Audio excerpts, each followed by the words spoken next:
اعوذ باللہ السمیع العلیم من الشیطان اللعین الرجیم بسم اللہ الرحمن الرحیم الحمد للہ الملک الحق المبین هو السمیع العلیم والتواب الرحیم والصلاة والسلام والتحیۃ والاکرام علی اشرف النبیین وخاتم المرسلین سیدنا و مولانا ابی القاسم محمد صلی اللہ علیہ وآلہ وسلم وأهل البيته الطيبين الطاهرين المعصومين المظلومين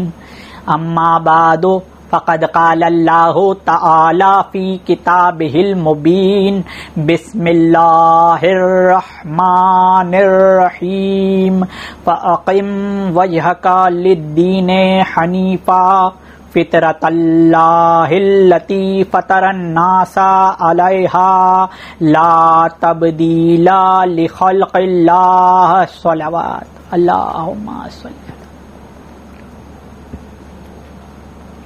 سامعین گرامی، دین فطرت اور کربلا کے عنوان سے جس سلسلہ فکر کو ہم نے محرم کی چاند کی رات سے شروع کیا تھا، وہ آج اپنے 7ویں مرحلے میں داخل ہو رہی ہے. یہ گفتگو آپ کو primecandidat.tv کی توسط سے ملاحظہ ہو رہی ہے. گفتگو کے سرنامہ کلام میں ہم نے مسلسل سورہ روم کی آیت کی تلاوت کا شرف حاصل کرتے آ رہے ہیں، جو 30ویں آیت ہے، جس میں پروردگار عالم نے تمام انسانیت کو فرمایا، تجویز دی فاقم وجہک للدین حنیفا، تمام انسانیت اپنے چہروں کو دین حنیف کی طرف کر لے. فطرت اللہ التی فطر الناس علیہا، کسی کی نہیں مانو، کوئی منشور اڈاپٹ نہیں کرو، اپنے اندر جھانکو اور فطرت کو محسوس کرو. آج جو تم کر رہے ہو کیا عین فطرت ہے یا تم ہٹ گئے ہو؟ تو اپنی فطرت پر غور و خوض کرنے کا حکم اس آیت میں دیا جا رہا ہے. فطرت اللہ التی فطر الناس علیہا، جس پر ہر انسان پیدا ہوتا ہے. آپ سے عرض کیا تھا کہ ہر انسان ایک فطرت پر پیدا ہوتا ہے. نام نہاد غیر اسلامی غیر دینی مذہب کو دشمن سمجھنے والے، بے وقوفی سمجھنے والے افراد میں سے ایک شخص ہے کہ جس نے کہا کہ ہم جنس تو جانوروں میں بھی کبھی کبھی ایسے مسائل ہوتے ہیں جو کہ آپ، بڑا پردہ رکھ کر کہہ رہا ہوں، انسانوں میں ہوں تو آپ کہیں گے کہ یہ غیر فطری ہے، تو یہ تو فطرت کا حصہ ہے. اسی لیے فطرت میں یہ عمل ہے کہ ہمیشہ فطرت میجورٹی کو پسند کرتی ہے، مائنورٹی پر دھیان نہیں دیتی ہے. یعنی کہ انسان کی فطرت میں یہ ہے کہ جو اس کو خبر ملتی ہے، زیادہ لوگ جو کہیں گے اس کا رجحان اس طرف جاتا ہے. آپ کو بہت ہی پردہ رکھ کر مگر بہت ضروری پیغام میں نے پہنچا دیا ہے. جانوروں کو وہ دکھانے والا شخص، ان کی طرف توجہ دلانے والا شخص، کیونکہ ہمارا ٹاپک بھی فطرت ہے تو یہ کہنا ضروری تھا. اکثر جانور عین فطری اپنی زندگی کو لے کر چلتے ہیں جیسے انسان لے کر چلتے ہیں. جو پیغام دینا تھا سمجھنے والے سمجھ جائیں. منبر کا تقاضا تھا کہ پیغام پہنچ جائے کہ فطرت میں میجورٹی کیونکہ ہر شخص فطرت پر پیدا ہوا ہے. ٹھیک ہے, تو اکثریت جو چیز ہے, یعنی کہ انسان جیسے پیدا ہوتا ہے صحیح سالم, اگر کوئی انسان ویسا پیدا نہ ہو تو اس کو کہتے ہیں نقص یافتہ پیدا ہوا ہے, ناقص پیدا ہوا ہے, معذور پیدا ہوا ہے. تو دنیا کا ہر بچہ معذور پیدا ہوتا ہے؟ نہیں, دنیا کی مائنورٹی معذور پیدا ہوتی ہے, میجورٹی صحیح سالم پیدا ہوتی ہے. تو کیا ہم یہ دلیل رکھ سکتے ہیں کہ مائنورٹی کیونکہ معذور پیدا ہوتی ہے تو ہر ایک کو معذور ہونا چاہیے؟ نہیں, ہر ایک کو معذور نہیں ہونا چاہیے. اس میں عیب ہے, خدا اس کے عیب کو دور کر دے تو عیب کی نگاہ سے دیکھا جائے گا, مگر تان و تشنی نہیں کی جائے گی, عیب کو دور کیا جائے گا. جو پیغام پہنچانا تھا پہنچ گیا. اب مزید فطرت کا ایک تقاضا یہ ہے کہ انسان ہر چیز کو یاد کرنے کے لیے ایک نشانی لگاتا ہے. بک مارک کرنا بھی عین فطری ہے. کوئی چیز یاد کرنی ہے اس کی نشانی لگانا عین فطرت ہے. کسی چیز کو یاد کرتا ہے کوئی نشانی دیکھ کر, کوئی نشانی دیکھتا ہے اس کو دلی تسکین ہو جاتی ہے. آدم علیہ السلام جب دنیا میں اترے تو ان کو بڑی یاد آئی, خانہ کا بیت المعمور کی یاد آئی جو کہ آسمان پہ تھا, کعبہ اس کی یاد آئی. تو پھر جب یاد آئی تو اس کی ایک نشانی بنائی, جبریل نے آ کر اس کی شبیہ بنائی اور نشانی جنت کی اس کے طور پر حجر اسود لے آئے. یہ جنت کا پتھر ہے, یہ جنت کی نشانی ہے. ہم شبیہ پر مجلس پڑھ چکے ہیں. شبیہ اور نشانی میں بہت ساری مماثلت ہے, مگر فرق یہ ہے کہ شبیہ شباہت میں ایک جیسی ہوتی ہے اور نشانی شباہت میں ایک جیسی نہیں ہوتی. بس وہ کیسی بھی ہو اس کو دیکھ کر اصل یاد آ جاتی ہے. حجر اسود پتھر ہے مگر اس کو دیکھ کر آدم علیہ السلام کو جنت یاد آ جاتی تھی.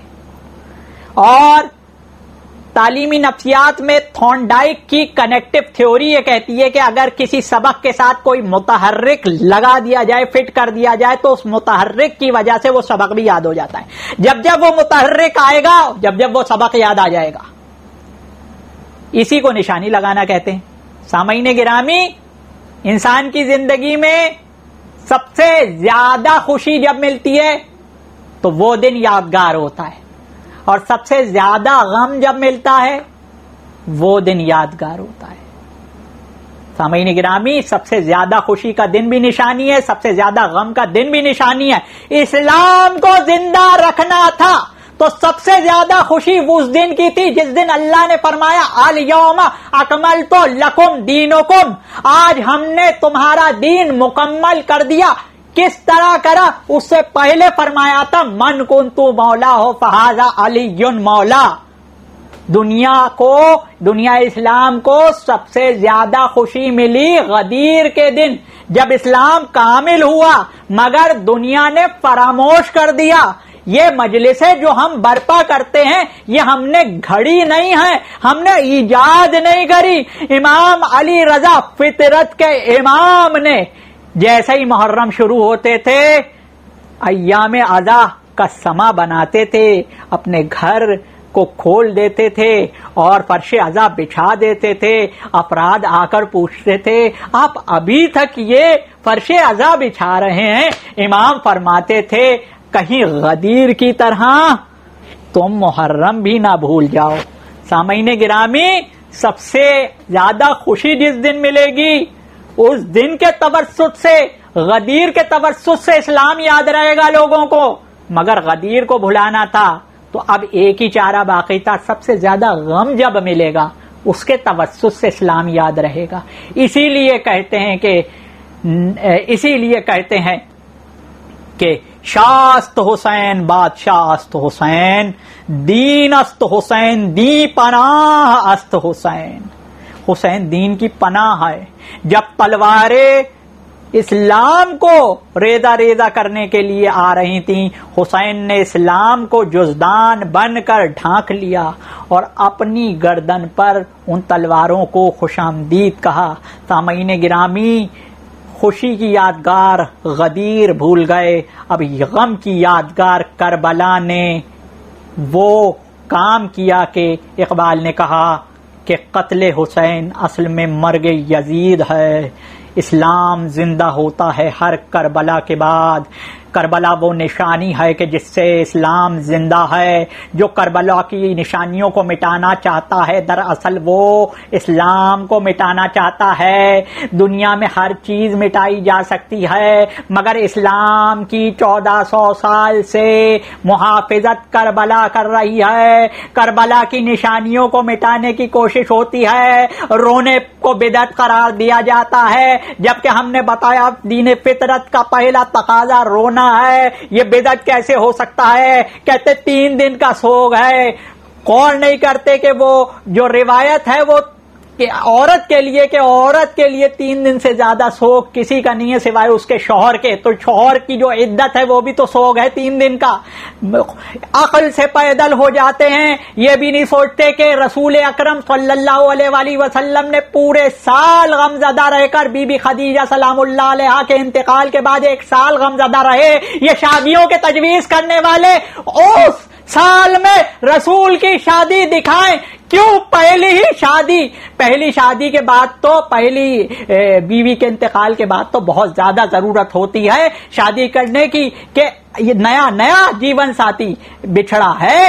رسول اللہ نے پورا سال غمزدہ رہے، شادی نہیں کری، یہ دکھایا کہ غم میں شادی نہ کرنا رسول اللہ کی سنت ہے، مگر اپنی طرف اپنی مرضی سے سیکھنا ہے تعلیمات لوگوں کو۔ سامعین گرامی فطری تقاضے پر نہیں چلے، آج یہ مصائب و آلام بھگتتے آ رہے ہیں۔ سامعین گرامی کربلا میں فطرت کے امام نے بھی ایک نشانی کو بھیجا، پہلے شبیہ کو بھیجا، پھر فطرت کے شاہکار علی اصغر کو بھیجا، اور اب آج ذکر کر رہے ہیں اس نشانی کا جو حسین کے بھی امام کی نشانی تھی۔ حسین بار بار ٹال رہے، بار بار قاسم آتے اور اجازت مانگتے، یہاں تک کہ قاسم آئے اور انہوں نے چچا سے اجازت مانگی اور ان کے ماتھے پر بوسہ دینا شروع کرا، ان کے ہاتھوں پر بوسہ دینا شروع کرا۔ سامعین گرامی حسین کو بوسہ دے رہے ہیں، ہاتھوں پر، ماتھے پر، قدموں پر۔ یہی علم امامت دیکھ رہی ہے کہ میرے ماتھے پر بوسہ دے رہا ہے، میرے ہاتھوں پر بوسہ دے رہا ہے، میرے قدموں پر بوسہ دے رہا ہے۔ جب مقتل میں جائے گا تو اس کے ماتھے، اس کے ہاتھ، اس کے پیر سب الگ ہو جائیں گے۔ حسین ابن علی کو اس کو چادر میں لے کر آنا پڑے گا۔ سامعین گرامی حسین ابن علی نے کہا میں کیسے اجازت دوں، تو میرے امام کی نشانی ہے۔ سامعین گرامی یہاں تک کہ وہ نشانی کربلا میں گئی۔ حسن ابن علی علیہ السلام کا بیٹا جب کربلا میں اترا تو اس نے شجاعت کے وہ جوہر دکھلائے کہ روایتی طور پر فوج اشقیاء تاب نہ لا سکی، یہاں تک کہ گھیر کے اس کو ایسا قتل کیا اور گھوڑے دوڑائے کہ جب امام حسین ابن علی علیہ السلام اپنے امام کی نشانی واپس لینے گئے تو ان کو نشانی نہیں ملی، ان کو بکھرے ہوئے لاش کے ٹکڑے ملے۔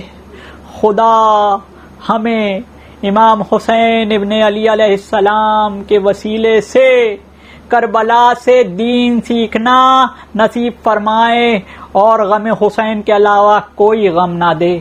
انا للہ و انا الیہ راجعون۔